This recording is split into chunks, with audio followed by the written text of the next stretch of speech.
Hey, this is Phyllis. Me and Jesse are going to show you this time how to tune this 11 by 13 inch tom.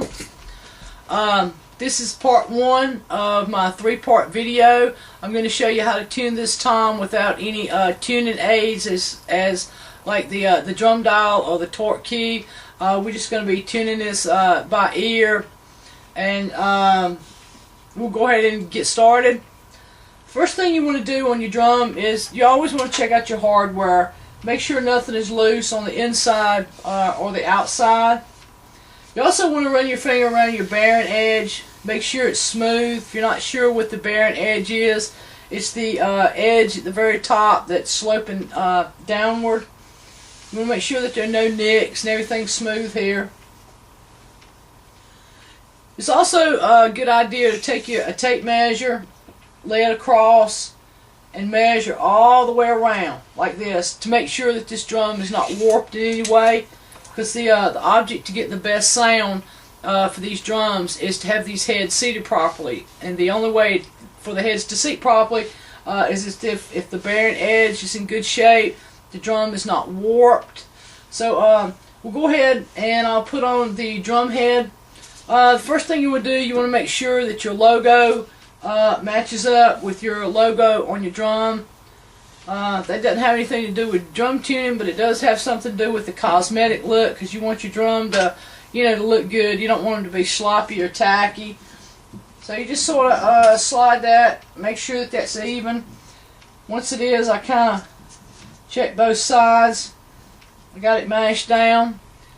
You also, at this time, you want to take this rim and you want to sit it like on a countertop, something that you know is flat and level, and you want to sit it down like this to make sure that it's not, warped.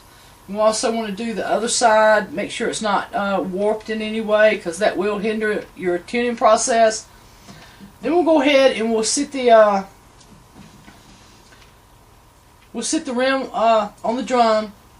And I'll go ahead and start putting the lugs, the screw in the lugs.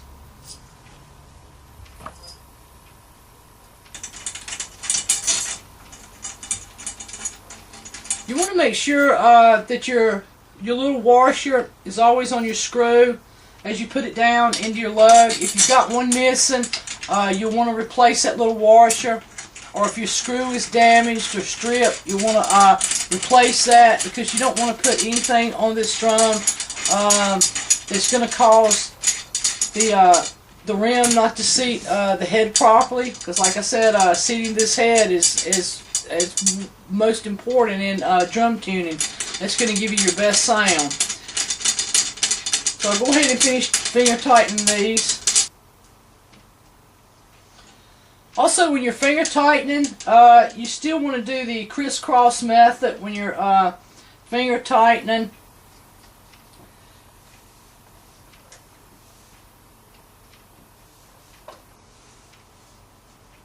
Like I'm doing here. And then if you want, you can go all the way around like this and use your strongest hand to make sure that each one is tensioned evenly. Okay, once you've got them finger tight, you take your palm, put it on the center of the drum, palm over the other hand, mash down. If you hear popping and cracking, that's okay, that's normal. Don't worry about hurting the drum. Then go back around.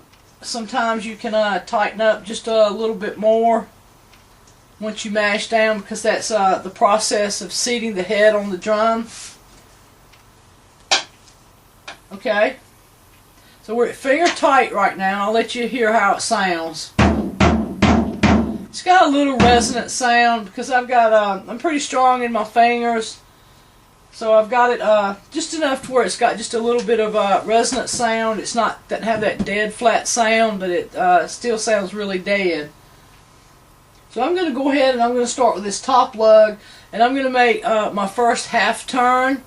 If you're not sure what a half turn is, you just take your drum key, and I'm going to use this point and turn it all the way around. That would be considered a half a turn.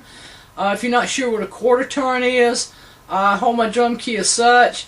Imagine like you're looking at a clock, that this would be the 12 o'clock position and this would be the 3 o'clock position. I would turn this key from the 12 o'clock position to the 3 o'clock position, and that would be considered a quarter of a turn. So after I finger tighten, I'm going to go ahead and just start with a half a turn on each lug.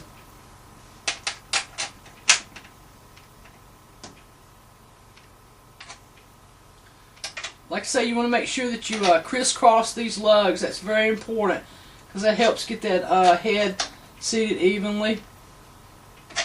Okay, after I make the half turn, I'm going to go ahead and check the drum again.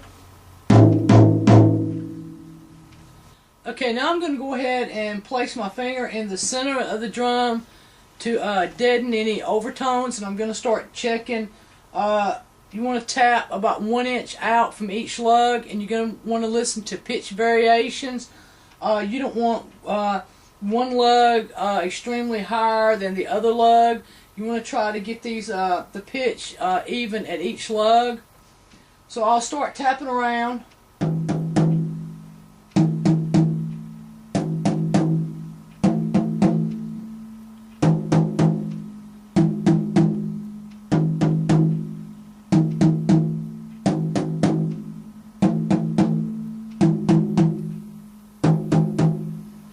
So there's some slight pitch variations here, and now you want to start out with real small increments. You want to go with the lug that sounds the highest, because you always want to tune up. You don't want to try to tune down. And I'm going to try to tune this lug with this pitch, because this seems like this is the higher pitch lug.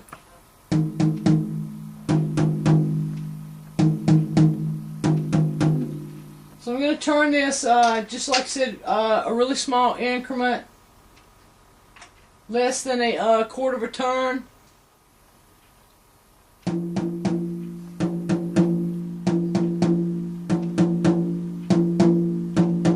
Okay, they're sounding pretty good.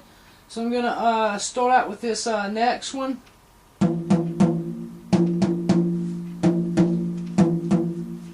So it seems like it's a variation.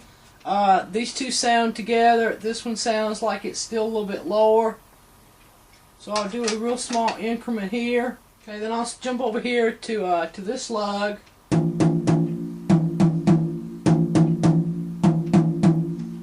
Okay, they sound pretty close. Turn this one up just a little bit because it's still sounding just a little bit low, even though it's kind of close.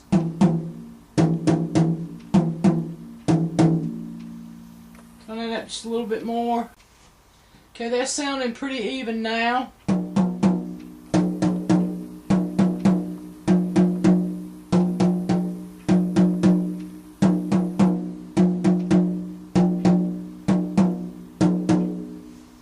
Okay, I'll check these other two lugs.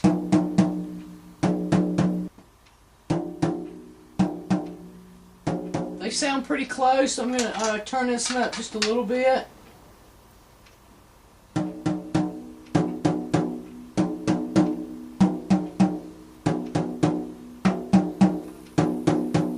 That sounds pretty close with this lug.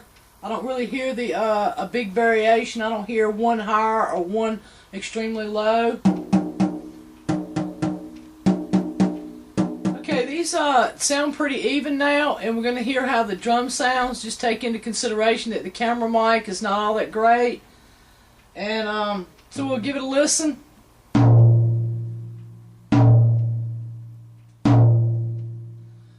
So that's a pretty good sound to start with. Once you get it back to my drum kit, I compare it with the other toms, and if I need it just a little bit higher, then I go ahead and tweak it in really small increments to get it in sequence with the 12-inch tom and the 16-inch tom. So we're going to stop at this point, and I hope that this video has been helpful to you in some way, and I hope you have a blessed day.